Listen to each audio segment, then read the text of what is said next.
జ్యోతి Yarraji video 24 గంటల్లో 25 లక్షల మంది చూశారు.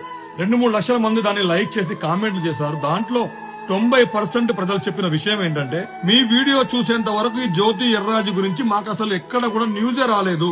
అంటే ప్రపంచాన్నే క్రీడల్లో జయించిన చైనాను 18 సంవత్సరాల తర్వాత మన తెలుగు బిడ్డ రికార్డును బ్రేక్ చేసి గోల్డ్ మెడల్ సాధిస్తే, సైంటిస్టులను జైళ్లలో పెట్టి రేపిస్టులను బయట తిప్పేటువంటి నాయకులు లేకపోతే సెలబ్రిటీల సంకలు నాకుతూ వాళ్ళ మోచేతి నీళ్లు తాగేటువంటి కొన్ని ఆస్థాన ఛానళ్లకు కళ్ళకు కనబడలే.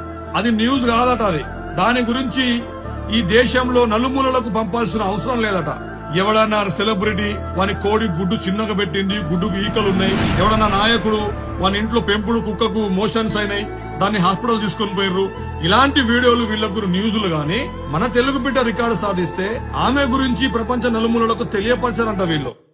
మీరు లేదంటే మాలాంటి సోషల్ వర్కర్స్ మనము కలిస్తేనే ఈ దేశంలో ప్రజలకు గౌరవము, ఈ దేశం కోసం పోరాడే వాళ్లకు న్యాయం దొరుకుతుంది. We will stand for the people. We will raise the voice. It is our responsibility now. Let us start a new era for the people that we are there for them.